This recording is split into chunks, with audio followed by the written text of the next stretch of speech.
Hi, this is Sunil Kumar from the Inspiration Academy. I'm going to share my story with you today, how I came to be where I am and how the Inspiration Academy was formed. You see, just like everybody else, I started off getting a college degree.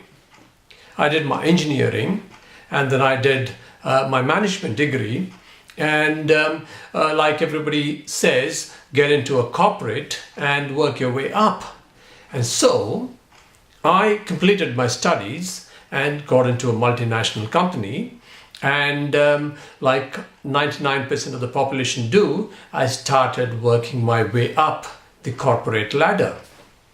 Now, this was good in the initial period because, like everybody else, I thought that was a natural thing to do. And so I started working hard day after day, trying to achieve what I thought was my primary goal of getting to be on the top of the corporate ladder. Now, this went on for quite some time. To be precise, about 15 years. Now, at the end of 15 years, I was fairly high up in the corporate ladder. So my goal of actually being in a position of power in a multinational corporate was achieved. And from a financial standpoint, I was doing fairly all right. So by all accounts, I should have been truly happy, fulfilled, and at peace with myself. But alas, life's not so simple. And what really happened was that I started feeling incomplete. I started feeling that something was missing. Now, I couldn't put my finger to it, but there was this recurring feeling that there's something wrong, something's not right. And I carried on for some more time.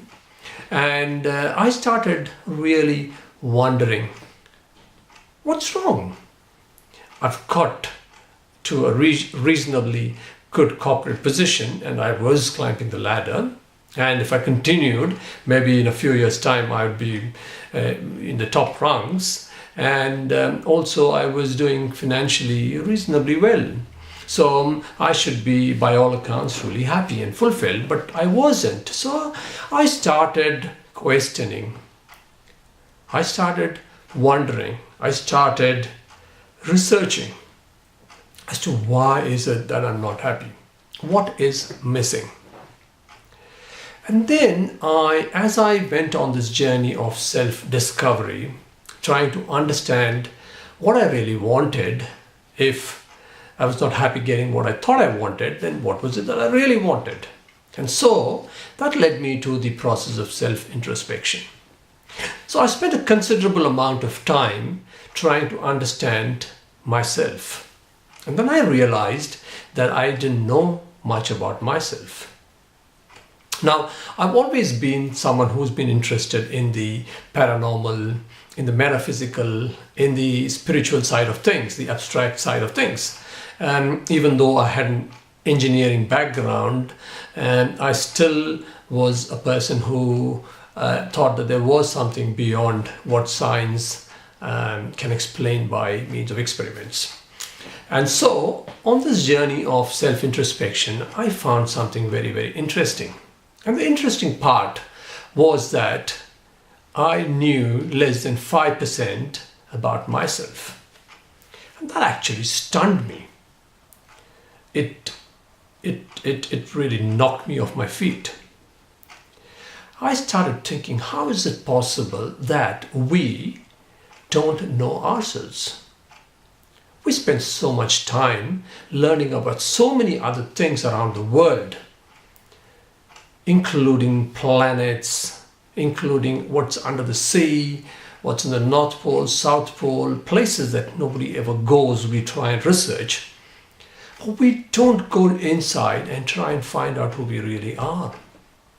And then I realized that most of us, large majority, live inauthentic lives. What that really means is that we're not living true to ourselves. We're not doing what we want to do. We're not achieving what we want to achieve.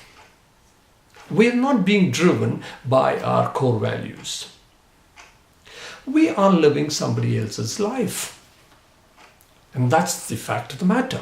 Most of us are living somebody else's life. It could be your parents, it could be your peers, it could be your neighbors, it could be your teachers. But the fact of the matter is, it could be societies. But the fact of the matter is that we're not living our own lives. We're not congruent to our core values. We're not leading authentic lives.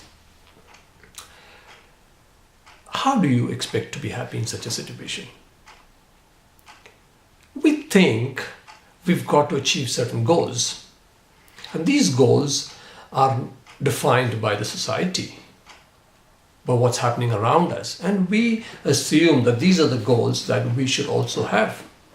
And so we set ourselves these goals and start working towards that, and then find that at the end of the day, those are not our real goals. And so even after achieving those goals, we're not happy. Well, anyway, I started introspecting, I started analyzing myself, I started peeling off the layers one by one, getting deep into myself and trying to understand what my real core values are. What is it that is driving me? What do I want to achieve in my life? What's the purpose of my life? And what is it that really, really will give me true happiness? And so I started this whole process of listing down my values and beliefs and passions and habits and all that, and trying to understand my strengths, my weaknesses.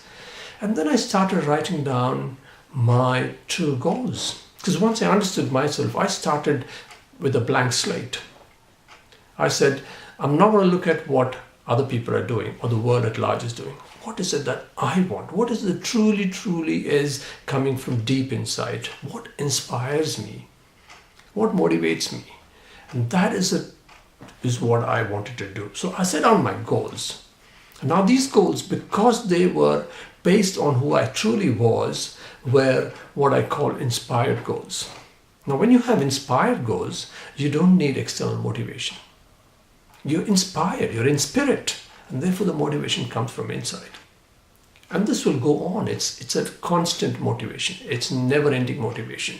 And therefore, I set out on this journey of personal development, self-introspection, spirituality, and so on and so forth, trying to understand the meaning of life and what we're about and what are we here for, and all these abstract concepts that most of us don't even spare a moment for.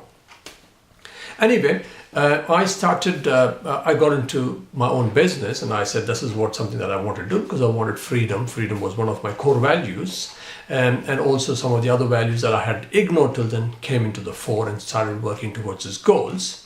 Now, what really happened was everything I did on a day-to-day basis, a minute-to-minute basis, was based on my core values and my goals. And therefore, I was doing only those things that were taking me towards my goals. And therefore, I was being happy. Every moment of my life, I was feeling happy because I was doing what I loved doing, what I wanted to do. And I was being paid to do that. What better could happen to you?